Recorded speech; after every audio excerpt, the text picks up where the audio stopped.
Hi, it's Malcolm Dunn here from the Global Leadership Wellness Academy. I'm the Dean of School, and as you're aware, we've been putting together a series on quantum thinking, quantum leadership. In the both of those, we adopt a very holistic approach to how we think about human beings as individuals, as collectives in society, community, and even us as part of a much bigger ecosystem. A lot of the stuff we've been talking about is from a logical perspective and understanding the system around us as a world. But it's just as important to understand who we are and the multifaceted makeup of ourselves from the psychological, the physiological perspective. So we've got Andrew McCombe with us, who's really been instrumental in forming this multidisciplinary perspective from the nutrition side of things, from the exercise energy usage point of view, from also just the stillness to be able to meditate. Andrew, how important is it to have this integrated person that can deal with the complex external world that we're facing? Good question. I guess for me, I have an anagram I use, I guess. It's called an ease anagram. And it basically means, well, before I get into that, my philosophy is that your external reality, be that everything that happens outside of your eyes, yes, your physical body and your physical environment, is actually a reflection of our internal environment. Be that our thoughts, our feelings and our beliefs that then create behaviours that then create the reality that we observe on a day-to-day basis. So in order to have the reality that we want, I have a anagram. It's an ease anagram. Okay. So E is for energetic, or yes, exercise, I guess is a good way to put it. Yes. A is for analytical. That's the mental part of ourself. Sure. S is for spiritual. Yes. That's our internal relationship with ourself. Yeah. And then the other E is the emotional part of ourself. So when we have our energetic, our analytical, our spiritual and our emotional selves in balance, everything will flow, and we'll see that in our external environment and hopefully in our body as well. Yeah. And it is interesting, Andrew, because that perspective that we create our own karma, but also by what we notice, we start to select and shape the external world around us as well. So if we just break that down to some of the components of it, because I guess what we've heard, with the whole COVID thing, is the importance of the immune system.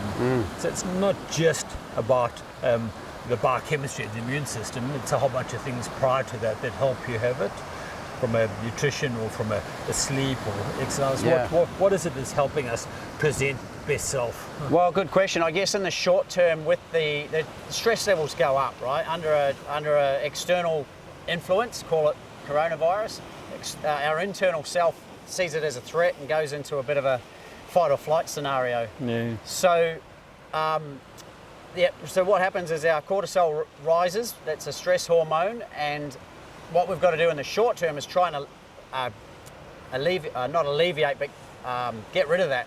So short, sharp bursts of exercise are fantastic as a stress relief. Sure. They talk about fight or flight or freeze. Yeah. A lot of people freeze, do nothing. That's not a great way of operating. At least with fight, you've got an energetic response, so you're going to burn off some of that cortisol, and also a flight. So flight is if you were to run away from something. Sure. But that's not a healthy thing.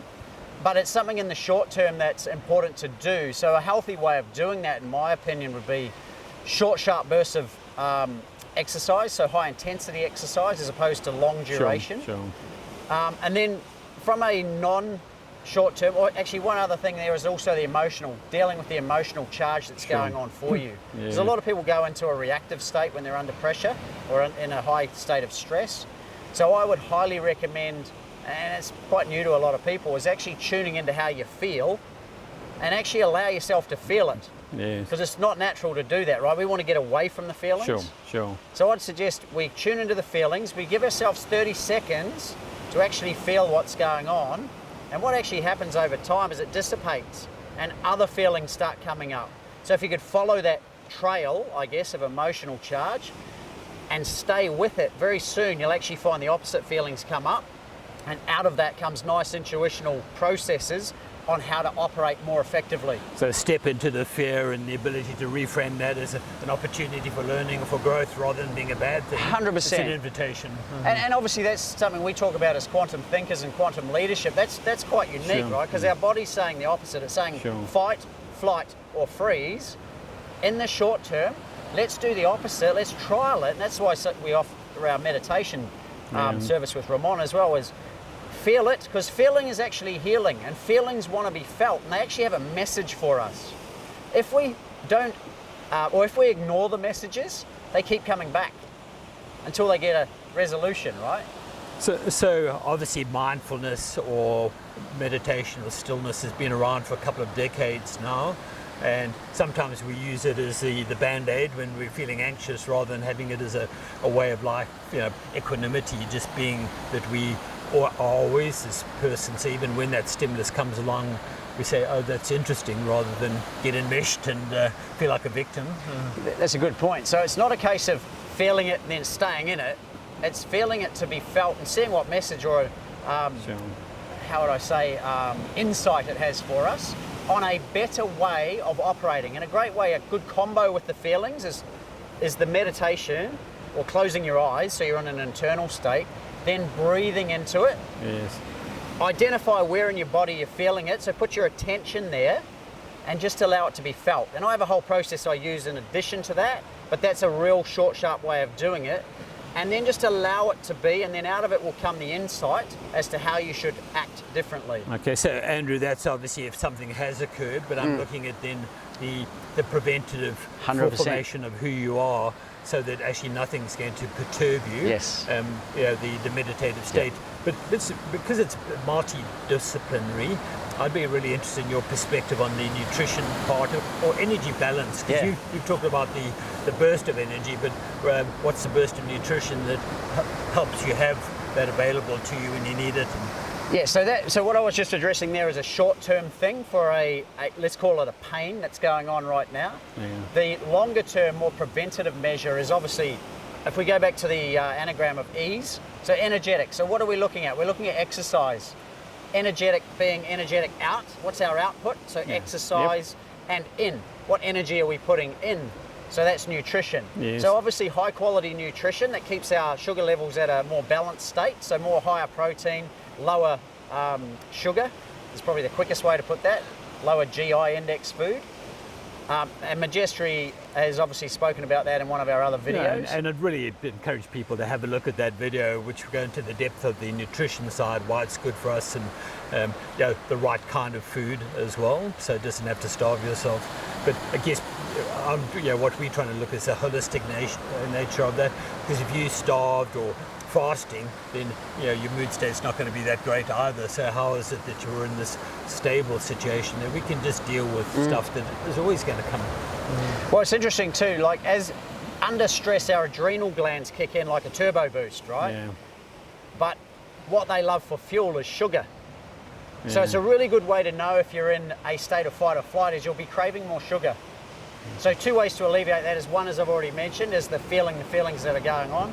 The other thing is a higher protein meal is going to reduce your sugar cravings and have a longer blood glucose will stay steadier for longer. And then obviously just natural foods like seeds, nuts, fruit and vegetables, that sort of thing. We'll minimise the fruit but more vegetable based. So Andrew, I hear about the knowing yourself and how you present in the world, and often it's going to be mirrored back to you.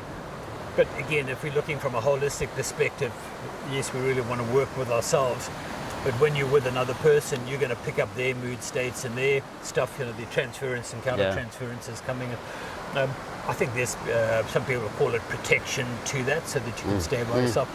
That feels a bit of a harsh word, but at least awareness and say, there's something interesting occurring, rather than denial of it or put up the barrier. That's a great point. I think anything that we feel physically in our body or in our environment, something doesn't feel right or something feels stressful or there's something not quite right about that person, use that as a mirror.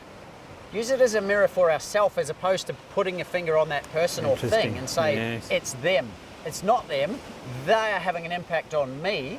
So how we address that is obviously it's a vibrational thing, right? If you get triggered or charged by someone else's vibration of negativity or fear or stress or anger, if I'm triggered by that, let's use it as a mirror to say, where is it in me that I'm feeling angry or stressed or in fear or whatever. So that's the S part, right? The spiritual turn inward. feel those feelings and see what's really going on. So what could be going on with that guy that's having a go at me may actually be related to my fear in relation to something totally different over here, or even at an age, when I was at a totally different age. It's just triggering for me. Different reaction, and there's a legacy impact on that. Last time this occurred, so this time I'll present this way.